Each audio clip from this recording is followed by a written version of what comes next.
Well, good evening, everybody. Welcome to the Monday Night Nonfiction Book Club. Hopefully, you've had a chance to get the book. What a phenomenal book it is. I have really enjoyed this book, and I'm getting more and more out of it every day. You can see all the tabs and everything, and the highlights and the bookmarks and everything that I keep in there. Just unbelievable. Great, fantastic book. It's a must-have for your library. We're going to keep on keeping on this evening. We're going to start with question number 117, I believe. Yeah. I would like to try to make it through 121, only because 118 and 121 are really related. I want to get those two together. And I don't want to have to skip over the other three. But before we can do that, oh, you're reading my mind. Thank you so much, little lone prepper. I was going to say, how am I doing as far as hearing and being able to hear me and see me?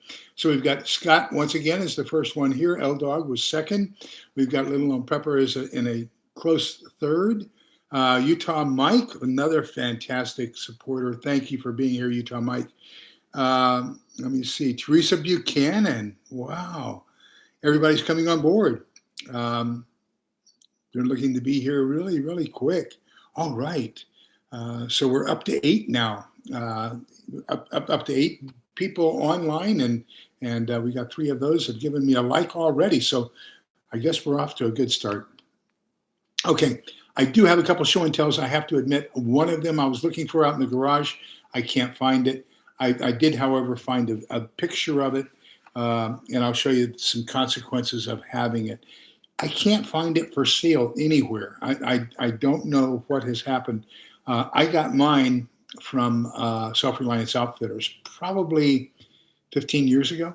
But I'll show you some stuff, old stuff that it's not available anymore, and what you can do about that. But just welcome. Gosh, good to see you. Butch Graves. All right, there's another great name. Teresa Buchanan. Golly, all these phenomenal, fantastic, outstanding people. Just thank you for being here. Thank you for making my evening.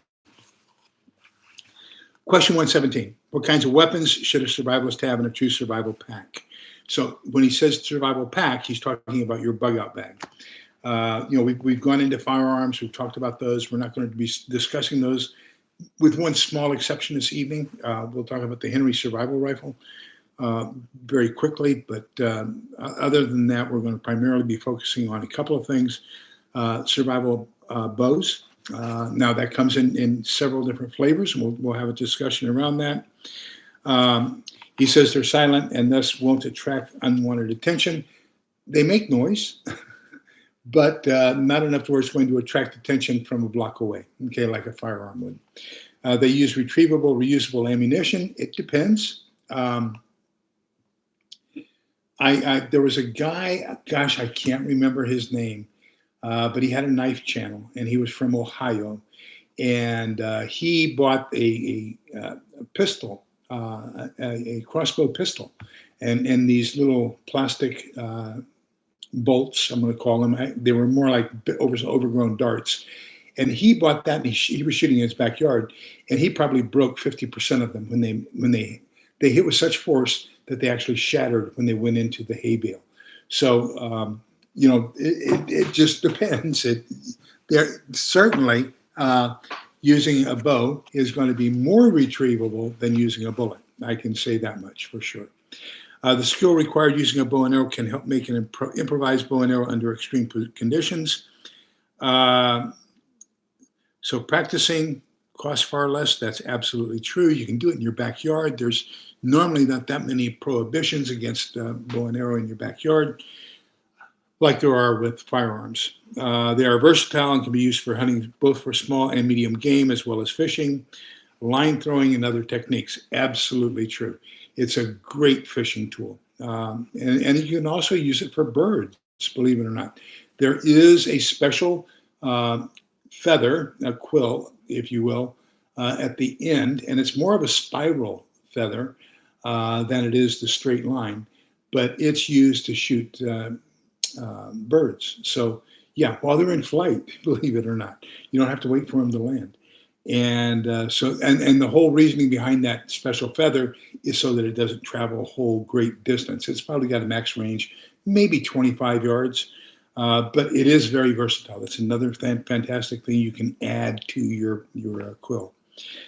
Survival bows take up very little room and are relatively inexpensive. Absolutely true. Then he talks about survival slingshots. And I want to talk about those specifically for a little bit more in detail here in just a minute. And then he talks about compact survival rifles, which is the Air Force AR-7. Now, the AR-7 was a combination 22 caliber and 410 gauge shotgun in an over-under configuration. It was a foldable. The barrel and receiver could be fit inside the stock so that it was completely waterproof and it floated. You might still be able to find those available. It's the Henry AR-7 combination 22 long rifle as well as 410. There's a picture of it on page 214 of the book. So let's talk about bow and arrow. Let's talk about the slingshot, and then I want to get into a little bit more on, I think it's question number 121. Should a survivalist be skilled at knife fighting? So I'm going to kind of lump knife fighting in here with the other things that we're talking about, which is going to be talking about the bow and arrow, the crossbow as well, and the slingshot. So first off, let's start off with the bow and arrow. So there's two different kinds. You've got basically what I have is I have a 45-pound recurve. My 45-pound recurve I got before I was in high school. So it's, 55, it's got to be 60 years old, but it's still working. The one thing, if you're going to have a bow and arrow, make sure you have plenty of extra string because making sure that you have that string is going to wear out over time. Make sure you get some good wax for it. Wax your string on a regular basis. Make sure that you don't have your bow under tension when you store it.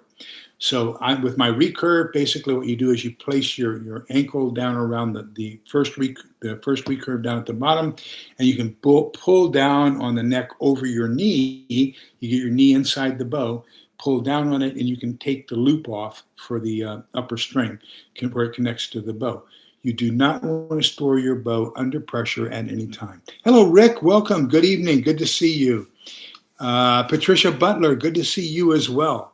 So that's number one. I like the recurve.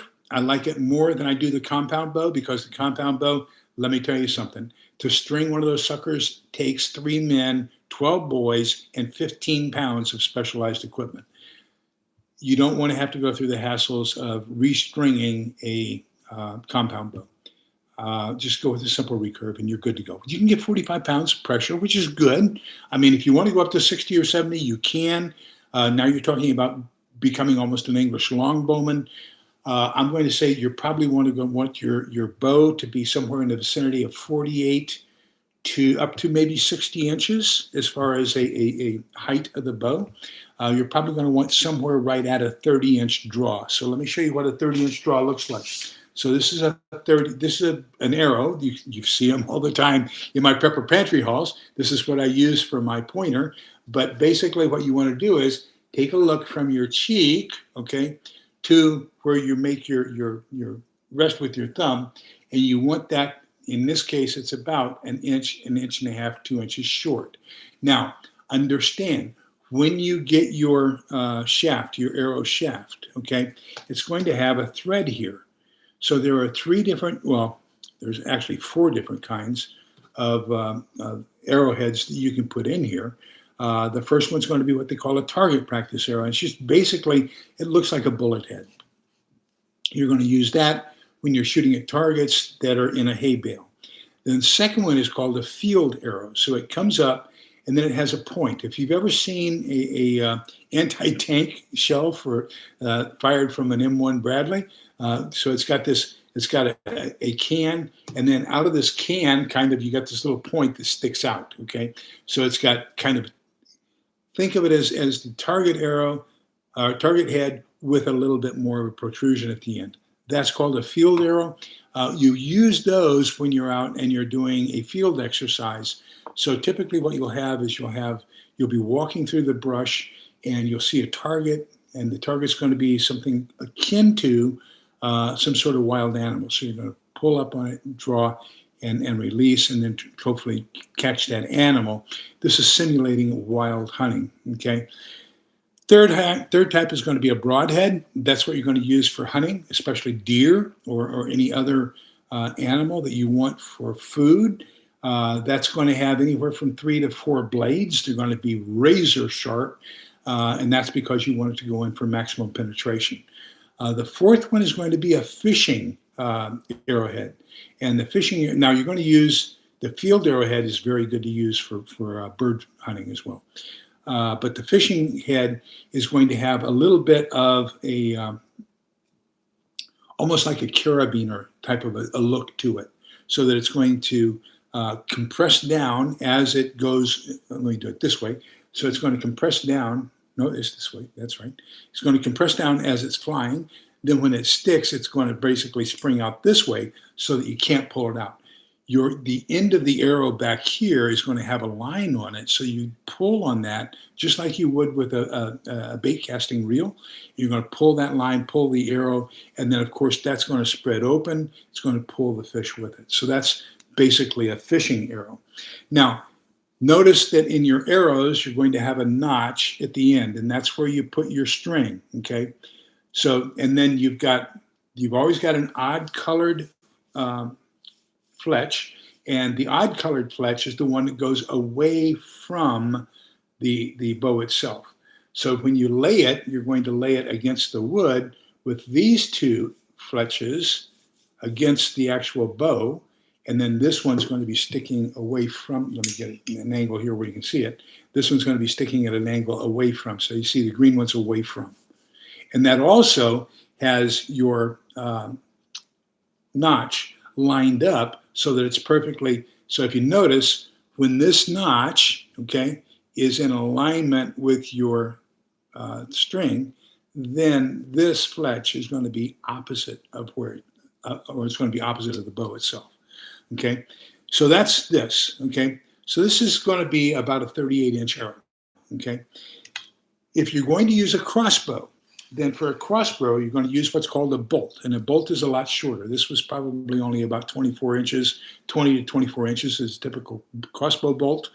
The difference is, if you take a look, it's got the same thing. This is going to, when you're in your crossbow, the two same colored fletches are going to go down. The odd colored fletch is going to go up on top. Same thing, it's got a small notch, not quite the same kind of a notch as you have with the arrow, okay? But this one's kind of got a little bit of an indentation, but not that much of an indentation. And so this one is going to be laying down on your crossbow. And then, of course, that your string comes through here. And then as you pull, this odd colored fletch is going to be up away from the actual crossbow. Now, what's the advantage and disadvantage of a recurve or a compound bow versus a crossbow? Crossbow can develop a lot more power. They are a lot slower to charge. Hello, Shenanigans. Welcome. Good evening. Good to see you.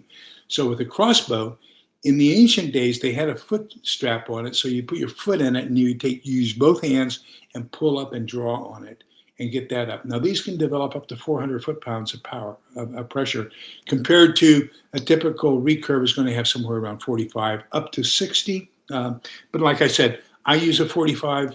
I probably would not go to a 60. I'm not sure I could handle it. So the standard recurve is going to be a lot faster to use. It's going to have slightly less velocity and pressure, so it won't have as much penetration as does a crossbow. Crossbow, you fire it just like you would a rifle. Okay, you're going to look at it, you're going to pull the trigger, and it's going to go. But it makes a little bit more noise than does the recurve. Okay, so I can tell you that much, that it does make a little bit more noise. And especially if you're in the wrong position when you fire it, you're going to make some bad noise. But anyhow, nowadays they have cranks that bring them up. The guy I was telling you about that showed his, and this would be a fantastic thing to have too. They sell them on Amazon. I'll see if I can't find it again and put it in the show links. But it was Basically, you just bend it, and it cocked it by bending it in half, and then you brought it back up. Then you put your small dart in there. I wouldn't call it a bolt; I'd call it a dart. And 50 of these darts for like $25, and then you can shoot it just like you would a pistol. Okay, so fantastic little tool. Great. It's a lot faster than a regular crossbow. Doesn't have quite the pressure or the velocity of a regular fastbow. It is probably a little bit, if not comparable to, a little bit stronger than, say, a recurve. But now, once you get up into the other competitive style of bows, you're going to get into some high pressures. You can get up to about 80, 85 pounds of pressure on those. And I just don't have the strength to do that anymore, so I'm not even going to consider it.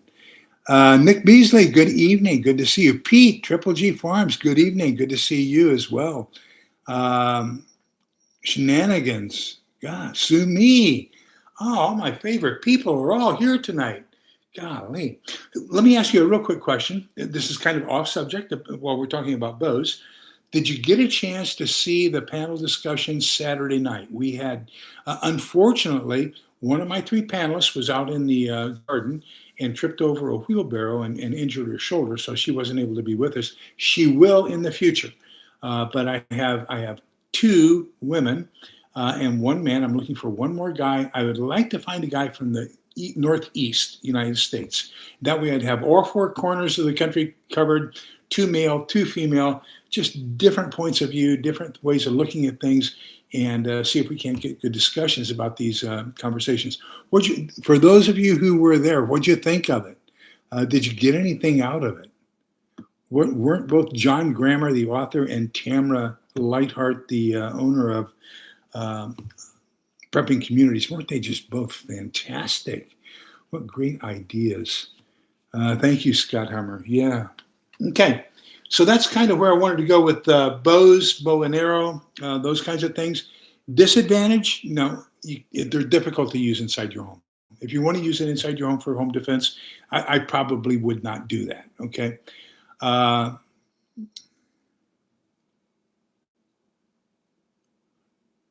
Pete says he thinks Tamara stole the show. And then, not ideal for inside the house. It's going to be difficult too, as far as drawing around a corner. You're going to expose yourself a little bit. Crossbow, even more so, you have to expose yourself. I would say if you're prone, lying down on the ground, the crossbow would be a lot easier to use from a hide position than would the recurve or the compound bow. But then again, you can always lay, which is basically what a crossbow is. It's a recurve on its side. Okay, so if you're in a prone position, you want to fire, you can always use your bow and put the bow horizontal to the ground and then draw it this way, and you could use it that way as well. But I just don't think it's a good home self-defense item.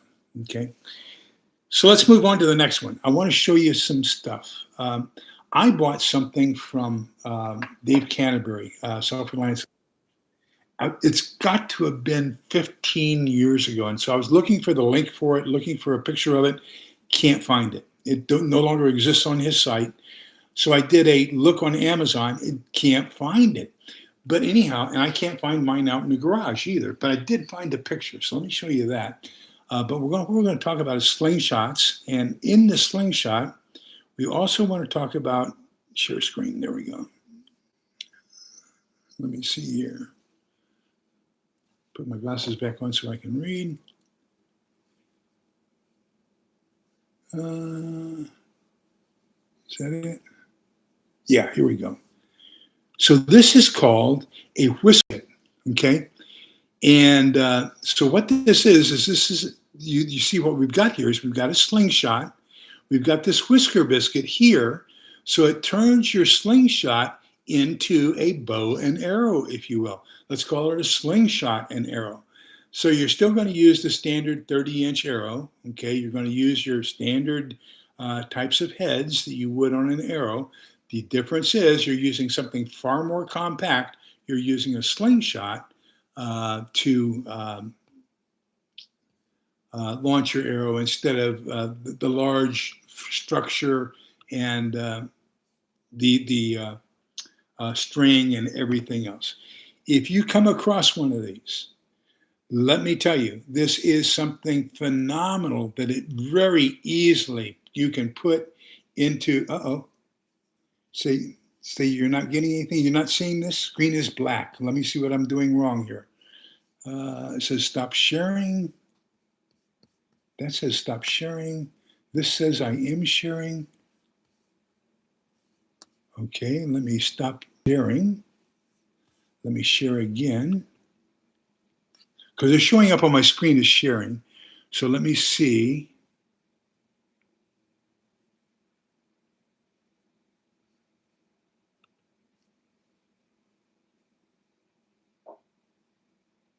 Oh, I dropped it out when I did that.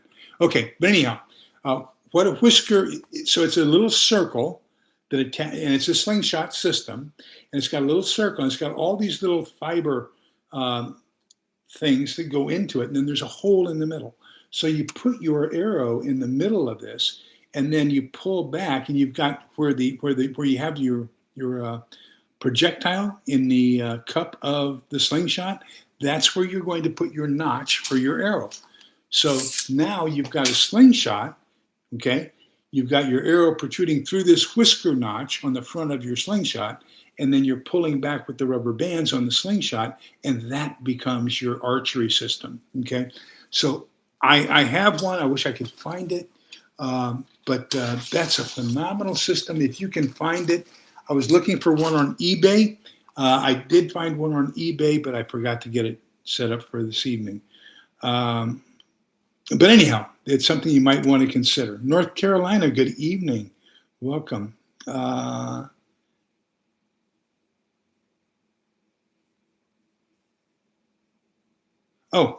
now everybody's saying they see it, and I got it. I took it off. I'm sorry. I'm so sorry for that. Okay. So I wanted to point out that with the slingshot, you can get the slingshots. You can get them in very heavy tubing as well. Typically, what they're going to use is going to use the same thing as what you see at the doctor's office for surgical tubing. That's the best ones you can get. I will tell you that those rot over time. I just threw away, oh gosh, I probably had 3 or 4 slingshots, not including my whisker biscuit. But because I like playing with them in the backyard, and I like shooting at rats with them too. But anyhow, they come with surgical tubing, and that can rot over time. I ended up throwing away one of my slingshots simply because what happens is you've got these posts, okay, and so that surgical tubing fits over the post, and then as you pull on it, it's pulling so that it's not coming off, okay? But trying to find the exact same fit. If you don't order the replacement tubing at the same time you order the slingshot, then trying to find replacement tubing for it can be extremely difficult. So that's why I ended up having to throw one away. They don't cost that much. You can get a good slingshot at Academy. You can get a good slingshot at Walmart. Most of the stores are going to have good slingshots that you can get for inexpensive prices. I'm going to say less than $30 or $40, and it is a fantastic weapon. I will tell you that much. Not to be confused with a sling. So a sling is when you have the long cordage with a pad in the middle, and you put a stone or something in the middle, and then you have one end is got a circle on it that you keep fingered, so that as you're flinging it around, the other end you got between your thumb and your finger. So as you're twirling it around, you get that velocity. You can let go. When you let go, that one strap stays on your finger, and then you're letting the other object go towards your enemy. Of course, the sling was made famous with David and Goliath. Now, the sling was a weapon of war used by the Greek phalanxes, the hoplites, as well as by the Romans. So the Romans not only had the guys who threw the histati, which was basically a wooden handle, then it had a very thin blade or yeah, protruding metal pipe, let's call it, with a hook on the end. But the hastati, what they would do is they would throw that. It's called a pilum, Pilum, and they would throw that, and then it would go through an enemy shield, and the metal part was so thin that it would bend, so that they couldn't pick it up and throw it back at the Romans. But at the same time, now the Romans, because it had this hook on it, now the Romans had this thing stuck in your shield, and it made your shield worthless. So most of the enemy would drop their shields and expose themselves to the phalanx of the Romans because of that pilum and hastati. But anyhow, so just some great things.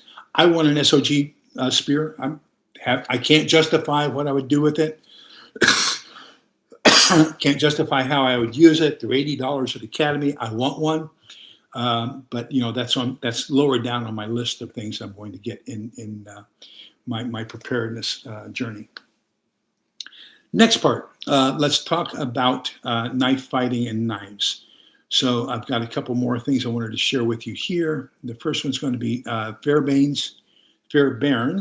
I guess it's Fairbairn Sykes. So let me find that here. Here's his book. So he was a chief of.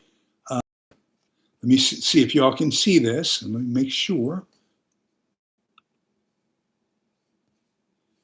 Is it showing up on your screen?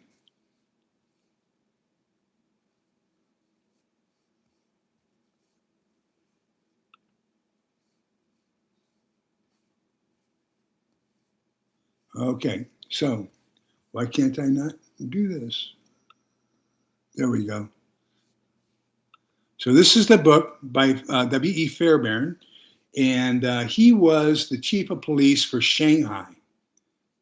And so anyhow, he taught knife fighting in China. And so he developed the Fairbairn Sykes fighting knife. And the Fairbairn Sykes fighting knife is very, very famous. And let me show you what that looks like. I'm going to show you a Smith & Wesson equivalent to it, okay? That's currently available for $30 on Amazon.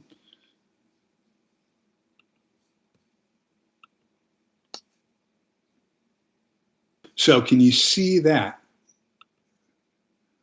Some people would call it a dagger point, okay? So this is only a 5-inch blade here. Fairbairn had his Sykes.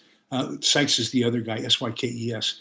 But they had theirs where it was a 7-inch blade. So notice that it's a double-sided blade, okay? And this is all steel, okay? So this is the famous fighting knife that was used by the Brits in China and then later on carried over into trench warfare in World War I, and it also became their main knife in World War II. Now, not to be confused with the British Gurkhas who used the kukri, and that was their fighting knife. But that's I would say that probably only the Gurkhas are really good at it. The rest of us are going to need something like this Fairbairn Sykes knife. That is available for $30 on Amazon. If you want to consider that, I'm going to give you my personal opinion here in just a second. This is my knife. This is the Gerber Guardian 2, okay? So the blade, I can't open it up. They don't like for you to show blades. They're afraid that something might happen. But this knife is exactly like the Smith & Wesson I just showed you. As a matter of fact, I found a copy of this online, and I found it on eBay. It's no longer made. So let me see if I can find my eBay equivalent. There we go.